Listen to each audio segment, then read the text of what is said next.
Salut tout le monde, j'espère que vous allez bien, je suis trop contente de vous retrouver aujourd'hui dans cette nouvelle vidéo pour vous faire une vidéo que je n'ai pas fait depuis des lustres. Je crois que ma dernière vidéo de ce genre là, elle doit dater d'il y a au moins 2 ans. Aujourd'hui on se retrouve dans une vidéo pour parler séries.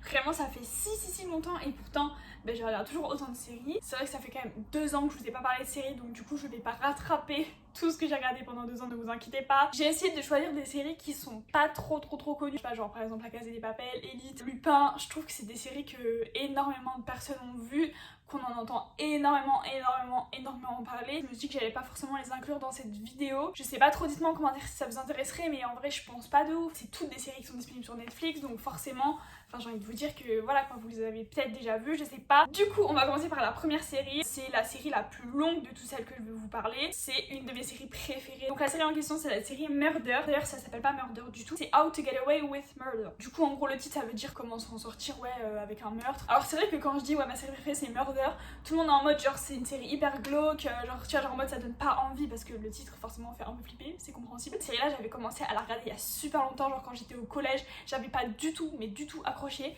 Et au final, là, je l'ai regardée et franchement, j'ai adoré la série. Maintenant, ça y est, c'est une de mes séries préférées. Vraiment, elle fait vraiment partie de mon top 5 de mes séries préférées de ma vie. C'est une série qui est hyper longue, donc du coup, tu t'accroches au personnage. C'est un groupe d'étudiants, en fait, qui arrivent en fac de droit. Ils vont, je sais pas, ils vont intégrer un espèce de cours un peu genre particulier, je sais plus trop comment ça s'appelle.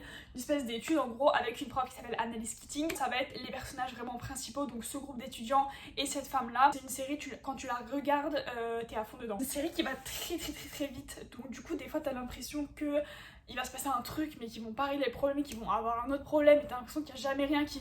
ça s'arrête pas quoi. Franchement si vous aimez bien les séries comme ça un peu genre où il y a des meurtres à résoudre etc, c'est aussi énormément tourné du côté du droit du coup parce qu'on voit comment ils vont devoir aider des personnes à s'en sortir. C'est pas une série qui fait peur je trouve. Ensuite on va parler d'une autre série qui est quand même assez connue ces derniers temps, enfin c'est pas trop dans ces mois là mais c'était quand même il y a quelques mois, c'est Le Jeu de la Dame. J'ai adoré cette série, c'est un tout autre univers totalement différent de Murder. J'ai quand même adoré cette série parce que le personnage principal est super fort, a une histoire de dingue. C'est l'histoire en fait d'une fille qui est d'orpheline. En gros elle se retrouve dans un espèce d'orphelinat. Elle va y rester jusqu'à peu près, je saurais pas vous dire son âge mais à peu près son adolescence. Dans cet orphelinat, elle va rencontrer un monsieur qui joue aux échecs et en fait qui va lui apprendre à jouer aux échecs. Et il va s'avérer que cette fille, parce que cette petite fille va très vite devenir très forte aux échecs. On voit qu'elle a un cerveau qui fonctionne très bien. Ça va montrer vraiment cette histoire de cette fille qui est de base juste orpheline, qui va très bien s'en sortir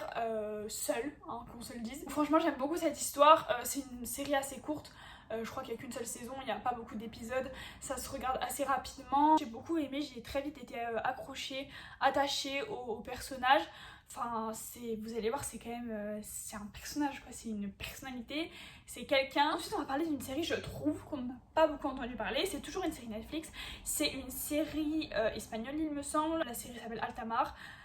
J'ai beaucoup aimé cette série, du coup j'ai fait mes petites recherches. C'est une série qui se passe dans les années 1940 et en gros ça se passe dans un navire qui relie l'Espagne et Rio de Janeiro. Comment vous expliquer que le voyage est long et là il va se passer énormément de trucs très louches. Après il va se passer des meurtres, des trucs chelous. En gros tout va tourner, alors là ça va être compliqué de vous expliquer sans vous spoiler. Toute l'histoire va tourner autour d'une espèce d'intrigue qu'on voit pas venir je trouve au début. J'ai trouvé ça dingue en fait, j'ai trouvé ça dingue vraiment genre ce qui s'est passé.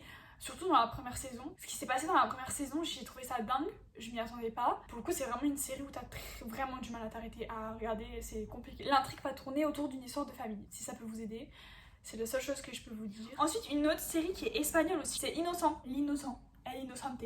Oh, comme vous voulez. Cette série, pareil, je l'ai adorée. Je l'ai trouvée vraiment dingue. Genre, la série Innocent, comment vous expliquer? La série commence par un espèce de flashback d'une soirée entre jeunes, tout ça, tout se passe bien. Il y a une espèce, je sais pas, de baston, je sais plus trop ce qui se passe. Ce fameux Innocent, il va mettre un mauvais coup en fait, qui va coûter la vie en fait à la personne qui va le recevoir. Il va tuer quelqu'un comme ça lors d'une soirée alors que concrètement c'est pas volontaire, c'était une bagarre comme il existe beaucoup de bagarres. Forcément la personne va aller en prison, il va sortir de prison, il va réussir à refaire sa vie, il va retrouver quelqu'un, il reprend sa vie comme si de rien n'était, jusqu'à ce jour où il va commencer à se repasser des trucs bizarres dans sa vie. Cette histoire n'est pas totalement terminée et que même s'il a purger sa peine, je sais pas si on dit ça comme ça, bref concrètement il y a des personnes qui n'ont pas oublié et que ça n'a pas suffi en fait. Vraiment cette série je l'ai trouvée super bien, tu la manges en 2 minutes quoi. Concrètement cette série tu la regardes, tac tac tac tac, tu t'arrêtes plus. Par contre cette série là pour le coup, je l'ai trouvée glauque. Et faut avoir le ventre bien accroché parce que moi il y a des moments donnés où j'ai fermé les yeux quand je pouvais plus. Dans le sens où